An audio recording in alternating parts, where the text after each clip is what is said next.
अल्हम्दुलिल्लाह हुकूमतें और इदारे मिलकर काम कर रहे हैं। मैंने इस तरह की पार्टनरशिप माजी में नहीं देखी। मुझे बड़े वसवसे हैं, लेकिन मैं दुआ करता हूँ कि आइंदा भी ये पार्टनरशिप जारी रहे। आप चलो अडयाला में नहीं रहना चाहते तो चलो अपने घरों में आ जाए, अपने शहरों में आ जाएं, लेकिन हमें जो है वो 5 साल सुकून से हुकूमत करने दें, मुल्क को आगे बढ़ने दें। तो उसके बाद जब इलेक्शन आएगा तो फिर इलेक्शन के मुताल्लिक तय करें कि किस तरह से फ्री फेयर इलेक्शन हो सकते हैं। कैसराइयाँ हो रही हैं कि इमरान खान को बनी गाला शिफ्ट कर रहे हैं, इमरान खान को पता नहीं केपी शिफ्ट कर रहे हैं। उन्होंने बड़ा क्लियरली कहा है, मैं हाउस अरेस्ट में नहीं जाऊंगा, ना मुझे किसी एस्टेब्लिशमेंट से डील करनी है, और वो कह रहे हैं ना मुझे कोई बाहर के बैरून मुल्क मुझे रिहा करवा रहे हैं। जब मेरे केसेस खत्म हो गए हैं तो इस दहेज पे आके मैं डील नहीं कोई कर रहा। एस्टेब्लिशमेंट को ऑन बोर्ड लेना है, हम बातचीत उन्हीं के साथ कर रहे हैं बरास्ता स्पीकर्स ऑफिस। ये प्लेटफॉर्म जो है ये उनकी इजाजत से इस्तेमाल हो रहा है। एस्टेब्लिशमेंट के हवाले से कोई भी नहीं चाहता कि मामलात इंतशार का शिकार रहे। डेमोक्रेसी डायलॉग से चलती है, डेडलॉक से नहीं। अथॉरिटेरियन मिजाज से डेमोक्रेसी नहीं चलती। ये वो मुतालबा ना करे जो हुकूमत पूरा ना कर सके, और हुकूमत कोई ऐसा बहाना ना बनाए कि ये काम कर सकती है और ना करे, वरना इनके लिए अपने पॉइंट से हटना और इनके लिए अपनी स्पेस छोड़ना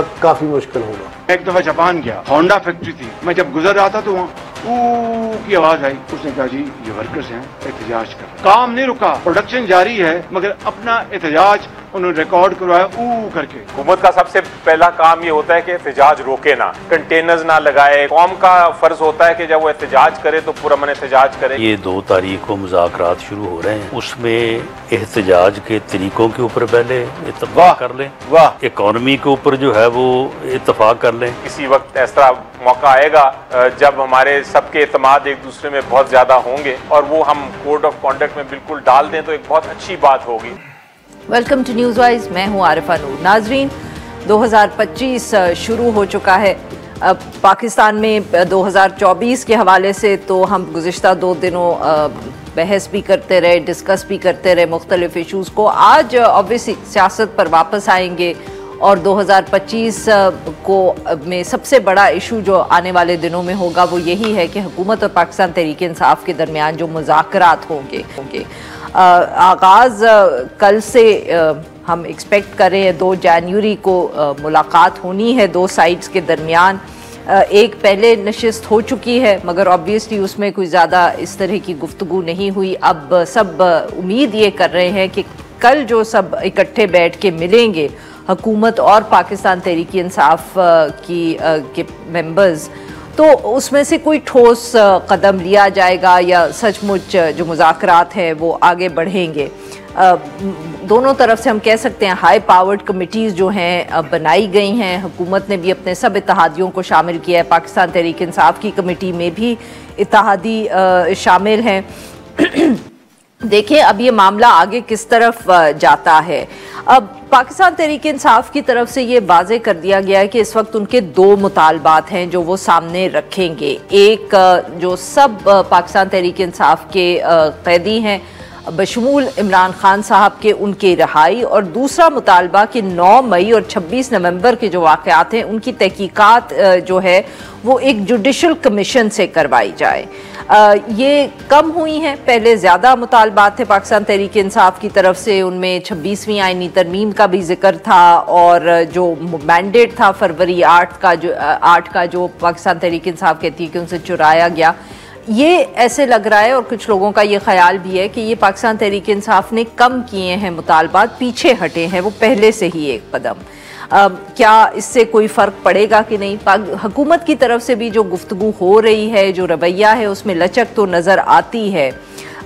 इरफान सिद्दीकी साहब जो है उन्होंने ख़ुद तायीद की है, जो पाकिस्तान तहरीक इंसाफ ने भी बात की कि ये ज़्यादा लंबे मुज़ाकरात नहीं होने चाहिए। उन्होंने तो इनफैक्ट 31 जनवरी की डेडलाइन दी है। इरफान सिद्दीकी साहब ने भी इसकी इन अ वे तायीद की है, उन्होंने यही कहा है कि इनको ज़्यादा लंबा नहीं होना चाहिए। मगर हुकूमत से और भी आवाज़ें उठ रही हैं। ख्वाजा आसिफ साहब का बहुत जिक्र हो रहा है क्योंकि उन्होंने कुछ ऐसी भी गुफ्तगू की है जिससे लगता है कि जैसे हुकूमत को अभी भी बहुत से खदशात या तहफ़्फ़ुज़ात हैं।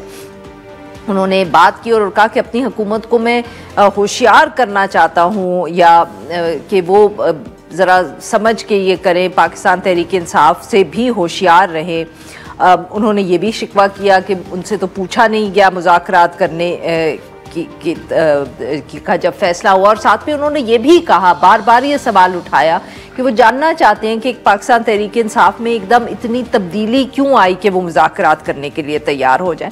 But it's important two point out कि जो बाकी हुकूमत है उसका ऐसा रवैया नहीं है, बल्कि जब बाकी मेंबर्स से पूछा भी गया ख्वाजा आसिफ साहब के इन रिमार्क्स के बारे में, तो उन्होंने इनसे अपने आप को डिस्टेंस किया, लाताल्लुकी का इजहार किया। इन सब इश्यूज़ पे बात करने के लिए आज हमारे साथ बिलाल अजहर कयानी साहब, असिस्टेंट सेक्रेटरी जनरल हैं पाकिस्तान मुस्लिम लीग नवाज, और हमें ज्वाइन किया है बैरिस्टर उमैर नियाजी साहब ने, रहनुमाए Pakistan Tehreek Insaf. Welcome to the show gentleman. वैसे तो सर इस पे भी बात करेंगे, बट क्योंकि साल का पहला दिन है, आखिरी दिन भी बहुत, अब तो हम एक्सपर्ट्स बुलाते हैं हमें बताने के लिए कि अगला साल कैसा होगा, तो सियासतदानों से भी पूछ लेना चाहिए। वेरी क्विकली आपसे बिलाल साहब शुरू करते हैं, what are you expecting in 2025? जी बिस्मिल्लाहिर्रहमानिर्रहीम। आरिफा साहब बहुत शुक्रिया जी अपने शो में दावत देने का, और आपको और आपके तवज्जुह से आपके नाजरीन को नया साल मुबारक। अल्लाह ताला करे जी हमारे मुल्क में ये बेहतरी और खुशहाली का साल हो, और ख़ास तौर पे अब हमेशा ये कोशिश होती है जी कि ख़ास तौर पे जो हमारे सबसे वल्नरेबल सेगमेंट्स हैं, कमज़ोर तबकात हैं, उनकी ज़िंदगियों में हम सब इज्तिमाई तौर पर कोई बेहतरी का बायस बन सकें। देखिए आरिफा साहब, अब 2025 में क्या होगा ये तो वक्त ही बताएगा, मगर ये हम ज़रूर इस पर बात कर सकते हैं कि हमें किस चीज़ की कोशिश करनी चाहिए इज्तिमाई तौर पर। आई थिंक उस हवाले से जो कल अब ये मीटिंग होनी जा रही है, ये जी नहीं, but what I am saying is कि एक जो it's a good start to the year on at a political level. अच्छी बात है, सियासी जमातों के दरमियान कौमी इश्यूज़ के ऊपर डायलॉग होते हुए नज़र आना चाहिए, आएगा। बाकी जी हमें यही है कि मईशत के मेरी उम्मीद है कि जो मईशत में इस्तेहकाम अभी आया है उस पर I think will build on that, और आहिस्ता आहिस्ता जो अब कल भी वज़ीर आज़म ने जो एक टैक्सेस भी घट कर दिए, वो जी देखिए कल प्राइम मिनिस्टर ने एक रिमार्क किया जो आपके इंटरव्यू में मैंने देखे थे, कुछ उसके हिस्से चले थे, मगर एक उन्होंने जो रिमार्क किया था कल स्पेसिफिकली ही सेड दिस, और उन्होंने दिल से बात की थी कि मेरे बस में तो मैं आज ही टैक्स रेट्स कम करूँ, सैलरी क्लासेस के ऊपर खास तौर पे। I am one of those people who believes कि as soon as we get space, as soon as it is possible, we should try and कि वो they are paying more than their fair share, and बाकी सब तबकात को अपना हिस्सा अदा करना है। तो इसके ऊपर तो एक इत्तेफाक है, प्राइम मिनिस्टर साहब ने खुद कहा कि मैं मेरे बस में हो तो मैं आज ही कम कर दूं, बट आहिस्ता आहिस्ता we will get to that. But the point is कि जी आहिस्ता आहिस्ता आई थिंक हमें जो अभी एक थोड़ा सा एक मईशत में बेहतरी, ये आज आपने देखा 4.1% के महंगाई की शरह आई है, जो कि अब एक नया लो है, और नियरली 7 years में एक नया लो है। तो यही है जी कि दहशतगर्दी की जो एक लहर आई है, ये इसका खात्मा 2025 में हो इंशाल्लाह, हम ये चाहते हैं। जिस तरह पहले हमने रद्दुल फतह ज़रब से किया था, मईशत में इस्तेहकाम हो, और आहिस्ता आहिस्ता ग्राउंड की सतह तक हर पाकिस्तानी को इन बेहतरियों के फ़वाइद मिलें। जी बैरिस्टर साहब, आप क्या एक्सपेक्ट कर रहे हैं इन 2025? ये तो हुकूमत की ऑब्वियसली एक विश लिस्ट है, ऑपोजिशन की अपनी विश लिस्ट होगी। मतलब सबसे पहले जो मैं फोरमोस्ट समझता हूँ, जो मतलब ज़ाती हैसियत में, कि टेररिज्म इस मुल्क में वीड आउट होना चाहिए। टेररिज्म की कोई जगह नहीं है। जो इस वक्त हालात कुरम से लेके थ्रू आउट जो पाकिस्तान फेस कर रहा है, और जो उसके टेंटिकल्स जितने डीप जा सकते हैं, उसके नुकसान से बचने के लिए मेरे ख्याल से कि हमारे इंस्टीट्यूशन ने रिजॉल्व भी शो किया, और 2025 वो साल होगा जो मैं समझता हूँ कि पाकिस्तान में जो है ना वंस एंड फॉर ऑल ये जो एक मसला बनता रहा फॉर टाइम्स टू कम, कि कभी बैठ जाता कभी खड़ा हो जाता, वो किसी हद तक जो है ना सेटल हो जाएगा। सेकेंडली देखिए, मईशत का लिए चलें एक कोशिश हो रही है, मगर मैं समझता हूँ ये नाकाफ़ी है। ये तभी कंप्लीट होएगा जब पॉलिटिकल स्टेबिलिटी आएगी, और पॉलिटिकल स्टेबिलिटी के लिए दोनों पार्टीज़ ने ओपनिंग दे दी है इस सिस्टम को। अब ओवरऑल हर किसी को समझने की ज़रूरत है कि इन पॉलिटिकल पार्टीज़ को भी स्पेस दें। ये पॉलिटिकल पार्टीज़ अगर ओपन माइंड के साथ अपने बायसेस साइड पे रख के बैठेंगी तो मसले का हल निकल आएगा, और उधर से आप देखें कि टेबल टर्न अराउंड हो सकता है। पाकिस्तान की इकॉनमी में इतना पोटेंशियल है कि फ़ौरन गियर अप हो सकती है, मगर मसला क्या है कि जब अटेंशन डिवाइडेड हो, आप किसी भी सेक्टर पे फोकस नहीं कर सकते। खाली देखें टैक्सेस की बात हो रही है तो आज भी शॉर्टफॉल है। जो 1 ट्रिलियन टैक्सेशन की कलेक्शन का शॉर्टफॉल कहते थे, चले आप कुछ कम होके आज डॉन में जो खबर आई है अभी भी 400 बिलियन का शॉर्टफॉल है। तो मतलब वो किससे वसूल करना है? तो मतलब आपने ऑलरेडी जो क्लास टैक्स दे रही है उसको और बर्डन करना ही करना है। फिर देखें इंटरेस्ट रेट आपके बहुत पहले नीचे आ जाने चाहिए थे, बहुत देर कर दी है हमने उसको नीचे लाने में। अभी भी 12% के इर्द गिर्द कर रहा है। जब भी 10% से नीचे नहीं जाएगा इकोनॉमी दोबारा रिवाइव नहीं हो सकती। देखें एग्रीकल्चर हो या दूसरा सेक्टर हो, उनको कोई मुँह ही नहीं लगाता, कर्जे ही नहीं देता। कर्जे हैं किसके लिए? सरकार के लिए। सबसे बड़ी इस वक्त लेंडर सरकार बनी हुई है, बोरोअर सरकार बनी हुई है और बैंक्स उन्हें दे के खुश हैं। तो ये जब तक पैसा आम आवाम में सर्कुलेट नहीं होएगा, इकोनॉमी में रिवॉल्व अराउंड नहीं होगा, लोगों का कॉन्फिडेंस नहीं बनेगा। और तीसरा बड़ा मसला देखें जो ह्यूमन राइट्स वायलेशन हुई है, देखें इस प्लेटफॉर्म पे अब जो मिला है, देखें इसको सेटल करना चाहिए। देखें पॉलिटिकल पार्टीज साइडें टर्न होती रहेंगी, मगर जो हम एक दूसरे के लिए इल्ज़ामात छोड़ के चले जाएं तो वो भी खतरनाक है सिस्टम के लिए।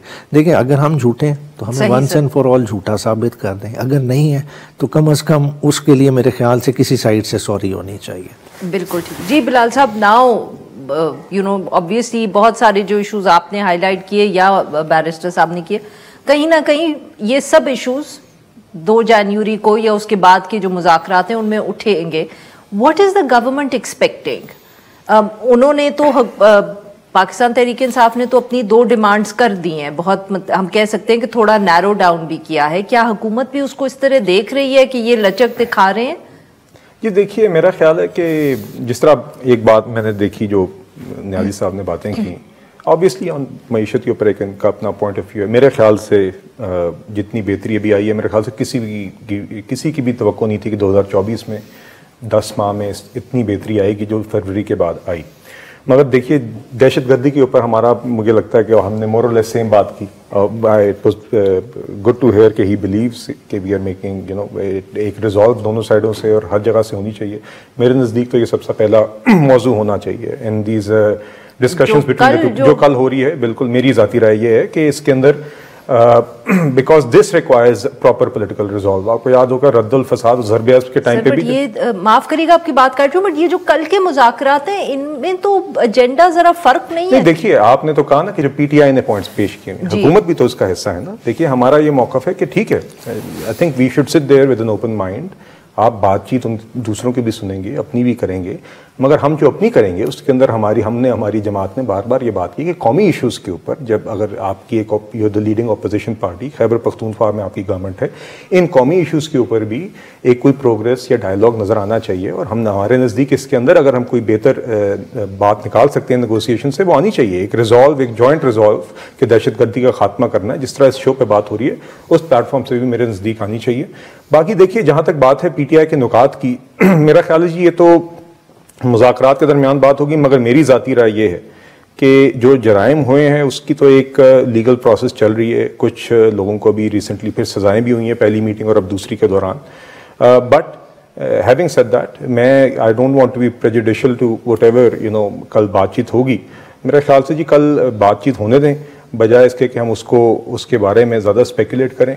पीटीआई अपने नुकात लाएगी। मैं उम्मीद कर रहा हूँ कि कल कोई तफसीली एक गुफ्तगू होगी। पहली मीटिंग में शायद कुछ पीटीआई के लोग शामिल भी नहीं हो सके थे, एंड आई थिंक उम्मीद करते हैं कि उसके बाद कल कोई एक अच्छी अपडेट निकलेगी। जी नाज़रीन, यहाँ पे लेते हैं एक छोटी सी break, will be right back, गुफ्तगू जारी रखेंगे।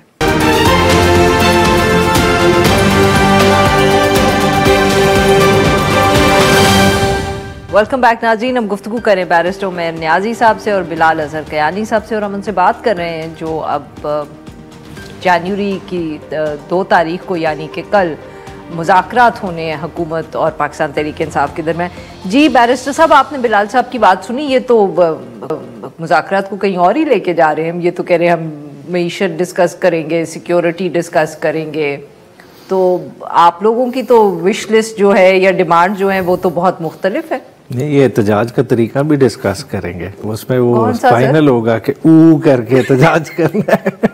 वैसे फिलहाल साहब ये अगर सेटल हो गया और उसके बाद आपकी हुकूमत चली गई तो बड़े ही मसाइल होंगे आप लोगों को।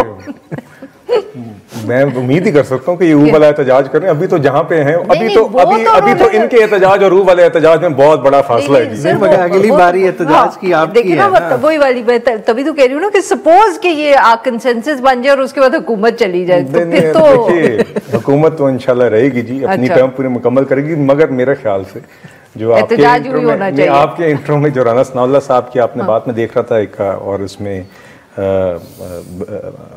अली जफर साहब भी थे उस गुफ्तगू में, तो वहाँ पे ये बात मेरे ख्याल से होनी चाहिए कि आगे एहतजाज के ऊपर अगर कोई तरीक़ाकार बन सकता है, इस मीटिंग से अगर ये चीज़ निकलती है, आई थिंक ये एक्चुअली एक प्रोडक्टिव आउटकम होगी। बट क्या ये बेहतर नहीं होगा कि हमारे सियासतदान दोनों तरफ के अगर बैठे हैं तो वो ये सोचे कि मुल्क में सियासत का मसला क्या है कि एहतजाज करना पड़ता है हर दफे ऑपोजिशन को? वो तो देखिए, is that not a more important question than figuring out how to do? नहीं, I think both are important. देखिए, एक तो जो भी इस मुलाकात के अंदर जो पीटीआई बात करना चाह रही है वो भी होगी, जो हुकूमत बात करना चाह रही है वो भी होगी, एंड द आइडिया इज कि उसके ऊपर अगर कोई आप प्रोग्रेस करते हैं तो वही एहतजाज का बायस जो है वो एड्रेस होगा। मगर आगे हमेशा एहतजाज सियासत में होते रहते हैं, अगर उसके ऊपर भी उसके तरीक़ेकार के ऊपर कोई बेहतर तरीक़ेकार निकाला जा सकता है तो मेरे ख्याल से ये भी खुशाइंद होगा। ये आपकी बात बिल्कुल बजाय है कि अगर एहतजाज ही कम हो जाए तो बेहतर है, और वी होप कि we get to that point. एहतजाज का कम या ज्यादा मसला नहीं है, मसला ये है कि बुनियादी तौर पर जैसे आप हाईलाइट कर रही हैं कि एहतजाज करना क्यों पड़ता है। एहतजाज आप इसलिए करते हैं कि आपकी वॉइस जो है ना उसकी सुनवाई कहीं नहीं होती, जिस वजह से आप एहतजाज का रास्ता अपनाते हैं। तो अगर हम अपने सिस्टम में एक मैकेनिज़्म प्रोवाइड कर दें कि लोगों को सुना जा सकता है। देखें, पार्लियामान एक फोरम है कि जहाँ लोगों के नुमाइंदे बात करते हैं, मगर देखें कई जगह पे जाके लिमिटेशंस आ जाती हैं। मैं समझता हूँ कि हमारी पार्लियामान चाहे जिस तरह भी आई है, जो भी उसका कॉम्पोजिशन है, मगर लोगों की आवाज़ सही तरह से इन ऐवानों में नहीं पहुँचती, जिस वजह से लोग एहतजाज का रास्ता लेते हैं। मतलब डिफरेंट फॉर्म में, कभी टीचर्स के ग्रुप्स निकलेंगे, पॉलिटिकल पार्टीज़ को छोड़ दे, बाकी भी तो लोग तबकात निकलते हैं। बात है कि क्या उनकी ग्रीवियंस का रिड्रेसल का मैकेनिज़्म हमारे अंदर मौजूद है? क्या हम इतनी गुंजाइश नहीं बना सकते कि एक सर्टेन नंबर के लोग आते हैं तो उन्हें इस अंदाज में सुना जाएगा? मतलब पार्लियामेंट अगर है तो एक फोरम जिस तरह से बाहर के मुल्क का हाइड पार्क है, क्या हमारे नहीं कोई जगह हो सकती जहां लोग आ गए, उनका रिकॉर्ड हो गया, तो हुकूमत उन्हें इंगेज करे, बजाय इसके कि टेयर गैस करे, वाटर कैनन का इस्तेमाल करे? कोई इंगेजमेंट का मैकेनिज्म बन सकता है। देखिए, सिविलाइज सोसाइटी है, और एक थोड़ा आप इस तरफ शुरू करेंगे तो लोग, आपकी हुकूमत आएगी तो आप जरूर करिएगा ना। पर पहले मुझे आप ये बताएं कि ये जो 2 डिमांड्स है आपकी, इसमें अब लचक की कितनी गुंजाइश है? और जो ये डेडलाइन आपने सेट की है कि 31 जनवरी तक इसका फैसला होना चाहिए, I mean what are you expecting? That leaves you a month? नहीं, देखिए, कल की बैठक बहुत इम्पोर्टेंट है, उसमें लोगों के रवैयों का और इंटेंशंस का पता चलेगा, उसके बाद इस चीज़ पे बात हो सकती है। देखें, अगर एक साइड जा ही इसी नीयत से रही हो कि जो है ना मुज़ाकरात में हमने डिले करना है, मैं कोई कंक्लूजन नहीं ड्रॉ कर रहा, मगर वैसे कह रहा हूँ, अगर हो के ऑब्जेक्टिव के नहीं इंगेज रखना है इन्हें, for a time being delay करना है, दूसरे एंड पे पीटीआई का शायद कोई और ऑब्जेक्टिव हो, तो इस तरह के मामलात नहीं चलेंगे। ये क्लैरिटी तब होगी जब दोनों साइड्स फेस टू फेस बैठी होंगी, और जब एक्सचेंज करेंगे अपने नोट्स तो आपको क्लैरिटी मिल जाएगी। बिलाल साहब, यही बात, आई मीन बहुत ये एक तासुर जो है ना, ये है कि ये वक्त गुजारने की गालिबन स्ट्रैटेजी है, क्योंकि उनकी जो डिमांड्स हैं वो शायद इतनी आसान ना हो हुकूमत के लिए पूरी करना। तो आई मीन यू नो, जो बात वही कि ये तो नहीं है कि लंबा खिंच जाएगा। आप लोग क्या एक्सपेक्ट कर रहे हैं? सर, आप कह रहे हैं हमें नहीं पता कि एजेंडा क्या होगा, आपकी हुकूमत की डिमांड्स क्या होंगी, but you have a timeline in mind? नहीं, देखिए, आपने बात किया इरफान सिद्दीकी साहब की, he is a member of that committee, so he is more in a better position than me to speak about it. मगर बात ये है कि ये अब डे 1 से कह देना कि जी आप तो, जिस तरह एक दफ़ा जब इन्होंने बात की थी आगाज़ में पीटीआई ने, उन्होंने कहा था जी कि हम तो फरिश्तों और इंसानों के लिए बात करने के लिए तैयार हैं। हम कहते थे यार आप फॉर्मली कोई बात करना चाहते हैं तो आप हुकूमत को अप्रोच करें, मगर उस टाइम पे भी फिर ये कहना शुरू हो गए थे कि नहीं, मैं आपसे ये कहना चाह रहा हूँ कि आज अगर ये कहना ना कि जी आप तो लटकाना चाह रहे हैं, खिंचाना चाह रहे हैं, this doesn't create the environment at all. कल मुलाकात हो रही है, मुलाकात के बाद दोनों जमातें आके अपनी बात भी करेंगी कि मुलाकात में क्या बात हुई, लोग बेहतर जज कर सकेंगे कि क्या कोई कंस्ट्रक्टिव या कोई एक्चुअल नियत है कि नहीं। तो मेरा ख्याल है let's give this a chance, let this start. वो तो ठीक है सर, मैं पूछना ये चाह रही थी कि देखें ना, पाकिस्तान तहरीक इंसाफ से सही गलत let's not get into it, but 2 बहुत स्पेसिफिक डिमांड सामने आई है। मैं सिर्फ ये समझना चाह रही हूँ कि हुकूमत इन पे इंगेज करेगी, आप कहते हैं हमारी भी कंसर्न्स होंगे, हमारा भी एजेंडा होगा, बट क्या हो सकता है? या आप इनकी इश्यूज पे एंगेज करेंगे या आप अपना एजेंडा देंगे, कुछ तो क्लैरिटी देना। ये कहते हैं जी पॉलिटिकल प्रिजनर्स हैं, मेरे नजदीक कोई पॉलिटिकल प्रिजनर्स नहीं है। लोग हैं, जुर्म हुआ है, उसके अंदर लोग गिरफ्तार हैं, जिसने जुर्म किया उसको सजा होनी चाहिए, जिसने नहीं किया उसको रिहा होना चाहिए। अब हम ये तो नहीं कहेंगे कि जनाब पॉलिटिकल प्रिजनर्स हैं, हमारे नज़दीक नहीं है। दूसरी बात यह कि मेरे नज़दीक ये डिमांड कमीशन की, मेरे नज़दीक तो ज़ाती तौर पे इसमें कोई वजन नहीं है। जिस तरह लोगों को तो हुकूमत भी आप जैसा ही सोच रही है। मेरा ख्याल से हमारा पॉइंट ऑफ व्यू पहले तो यही रहा है, मगर अब बैठ रहे हैं तो let's see where that discussion goes. हो सकता है पीटीआई को भी अपनी तरफ से लचक दिखानी होगी अपने मौक़िफ़ के अंदर और अपनी चीज़ों के अंदर। मैं एक बात ज़रूर कहना चाहूँगा एहतजाज के बारे में कि एहतजाज सबका हक है। एहतजाज और पाकिस्तान में एहतजाज की एक रवायत रही है और बहुत लोगों ने किया है, मगर पीटीआई के एहतजाज बड़े मुख्तलिफ रहे हैं। बहरहाल मैं आपसे सिर्फ इतना ही कहूंगा जी कि देखिए कल let's see where this discussion goes. रवैया भी बड़ा फर्क हो गया सर एहतजाज करने। नहीं देखिए इस माहौल के अंदर नहीं जी, इन्हीं सालों के अंदर और जमातों ने भी एहतजाज किए हैं, साथ साथ करते आई हैं। पीटीआई जैसा एहतजाज किसी और ने नहीं किया। अच्छा। इस पीटीआई जैसा पुरअमन एहतजाज किसी और ने नहीं किया जी। बाकी मुझे तो कभी कभी लगता है अगर पीटीआई का पुरअमन है तो किसी और का पुरअमन नहीं। नहीं, मैं तो रियासत के रवैये की बात कर रही थी कि सर उनका भी अब जो रियासत का रिएक्शन आता है एहतजाज, वो भी बड़ा पुरानी रिवायात से मुख्तलिफ हो गया है। मेरे नज़दीक जब रेंजर्स के जवान शहीद होंगे और आप मिलिट्री इंस्टॉलेशंस पर हमले करेंगे तो फिर रियासत का रवैया वो नहीं होगा जो पुरअमन एहतजाज की तरफ होता है, ना ही होना चाहिए। अच्छा, बुनियादी तौर पे देखिए ना sir 30 seconds I have to take a break here, बिल्कुल but हाँ। वो पीछे छुपना है रियासत के। देखिए लड़ाई हुकूमत से, पीटीआई की लड़ाई हुकूमत से रहेगी और पीटीआई एहतजाज भी करती रहेगी। जो 26 नवंबर को हुआ वो किसी से ढका छुपा नहीं है। आज उसका ऑडिट करा लें, आज उसका कमीशन बना लें, यही हमारी डिमांड है। बजाय इसके कि मैं उस पर जो ना ज़्यादा बोलूँ, आगे कल 2 तारीख को आप सारों ने खुल के सामने रखना है, वो फैक्ट्स एंड फिगर्स आपके सामने रखे जाएंगे। बात है उसको किसी से इंक्वायर करा लें, आपको पता चल जाएगा कि किसकी तरफ से एक्सेस कमिट हुई है। जी नाज़रीन, यहाँ पे लेते हैं एक छोटी सी ब्रेक, विल बी बैक।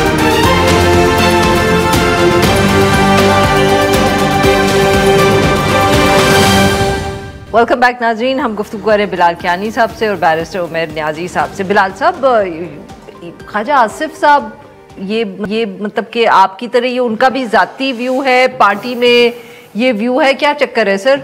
क्योंकि मुझे याद आ रहा था the hazard of being old, one remembers other stuff, कि जब आपके पीपीपी से भी किसी ज़माने में मुज़ाकरात हो रहे थे ना, जब पाकिस्तान तहरीक इंसाफ की हुकूमत थी, तब भी ख्वाजा आसिफ साहब को एतराज़ हुआ था एक दफ़े पे। देखिए बात ये आरिफा साहब, ख्वाजा आसिफ साहब is a very senior member of our party and different. तभी तो सर अब मतलब कि आप जाती व्यू दे सकते हैं ना, ख्वाजा साहब जाती व्यू दे तो जरा बंदा घबरा जाता है। मुख्तसर सी तमहीद बांध रहा था, वो ये थी कि हमारी जमात में बड़े सीनियर लोग हैं और हर किसी की अपनी राय है और बड़ी वसिफरस सी लोग अपनी बात जमात के अंदर करते हैं।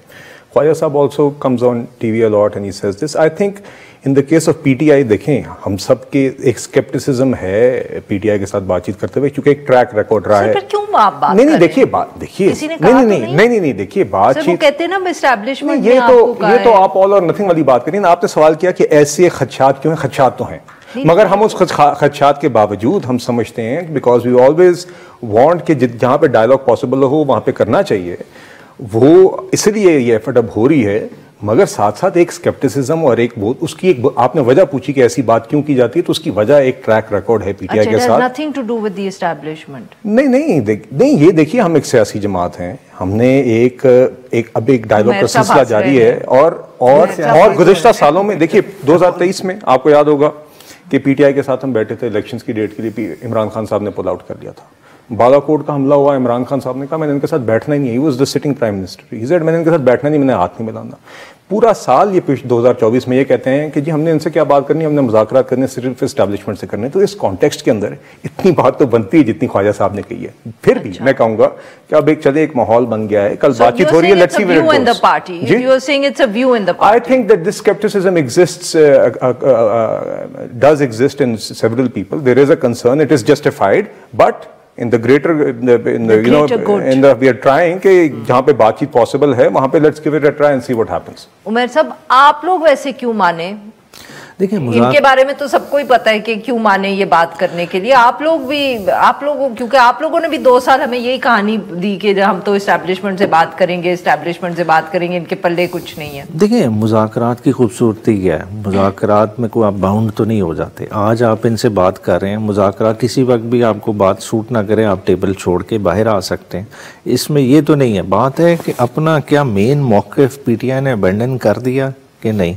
पीटीआई आज भी अपने उसी स्टांस पे खड़ी है। पीटीआई जो 8 फरवरी के इलेक्शन के बारे में उसके स्केप्टिसिज्म है, वो कंसर्न्स मौजूद हैं, उनसे नहीं पीछे हट रही। बात है कि आपने वो निकाल तो दिए मुतालबात, नहीं अभी तो मुतालबात शुरू हो रही है, तो 2 बेस लाइन मुतालबात हैं। ये हर्डल क्रॉस होगी तो फिर हम आगे चीज़ों को जाएंगे। शायद देखें कल इतनी स्टिफ पोजीशन आ जाए, वो कहें कि जी इन 2 पे बात ही नहीं कर सकते, जैसा कैनी साहब कह रहे हैं कि नहीं जी ये तो हार्डकोर क्रिमिनल्स हैं, मैं इनको पॉलिटिकल प्रिजनर ही नहीं मानता। ठीक है, हमारा मौक़िफ़ कुछ और है कि जिन्हें आप हार्डकोर क्रिमिनल कह रहे हैं उनकी जगह कोई और हार्डकोर क्रिमिनल्स हैं जिन्होंने अंदर होना था, और ये पॉलिटिकल प्रिजनर्स हैं जिनको आप विक्टिमाइज कर रहे हैं।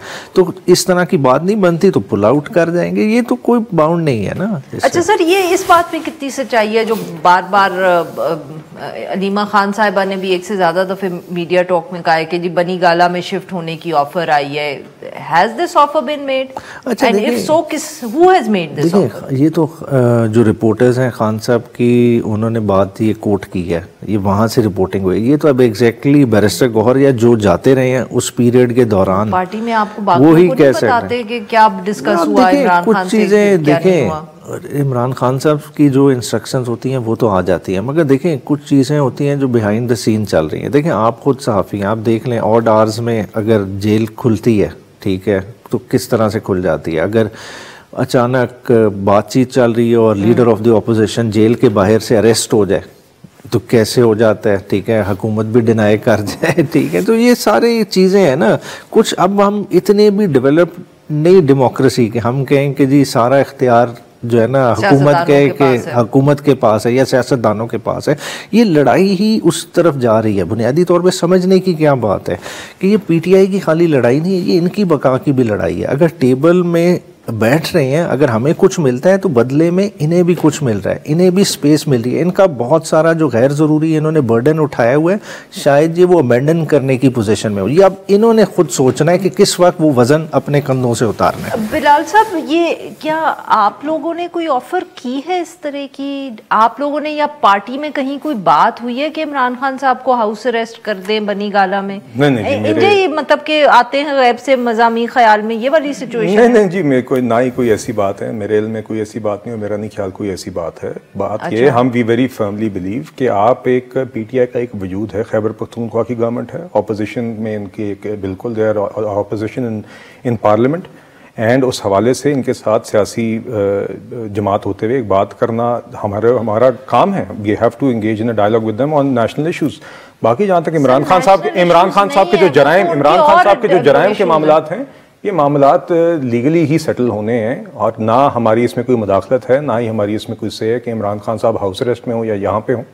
तो बहरहाल वो तो एक जराइम है। 190 मिलियन पाउंड का केस था 9 मई का। पाकिस्तान तहरीक इंसाफ भी नवाज शरीफ साहब के जब वो जेल में थे यही बात कहती थी कि लीगल जराइम है नहीं है, वो सेटल आपको पता है कि बाहर ही कहीं और एप्पल और पेयर का कंपैरिजन है, कोई मवाजना नहीं है। इमरान खान साहब के केसेस में वो पॉलिटिकल केसेस थे या वो लीगल इश्यूज? वो बिल्कुल पॉलिटिकल केसेस थे, फिर बाद में साबित हुआ और इधर नहीं है, उधर साबित हुआ, बाद में साबित हुआ। How do you make this distinction? Because I mean even PTI,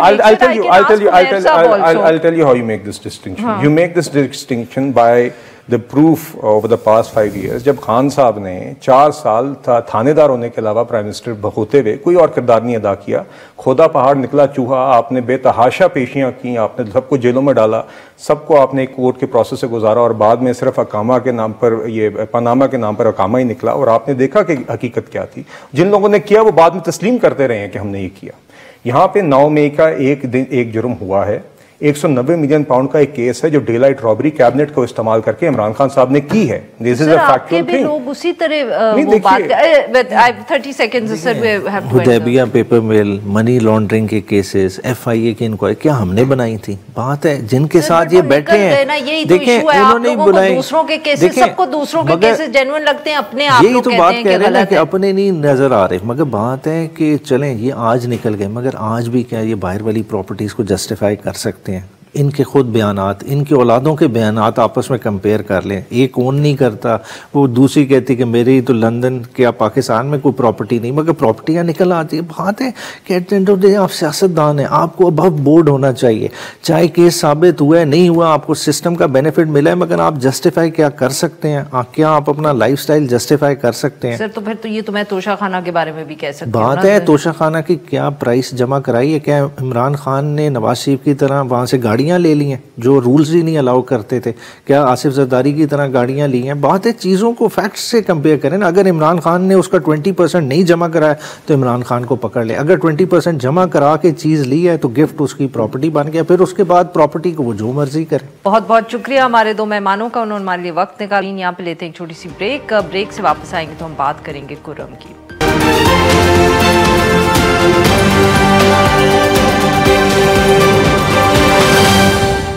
welcome back नाजरीन। बहुत अहम खबर आज की कि खुर्रम में जो 3 हफ्ते से जारी जिरगा था, फाइनली वो मुआहिदा तय पा गया दोनों साइड्स के दरमियान। 14 नुकाती अमन मुआहिदे पर दस्तखत भी कर दिया गया है। इस पर बात करने के लिए आज हमारे साथ मौजूद हैं जावेद हुसैन, सहाफ़ी हैं, डॉन से वाबस्ता हैं, खुर्रम से हमें ज्वाइन करें। Welcome to the show Javed साहब। जावेद साहब बताएं अब कैसे फाइनली, अब तो मेरे ख्याल में काफी दिनों से हम सुन रहे थे कल हो जाएगा, परसों हो जाएगा, मगर आज दस्तखत हो गए, और बताएं कि इसमें अब क्या शराइत या क्या नुकात शामिल किए गए हैं?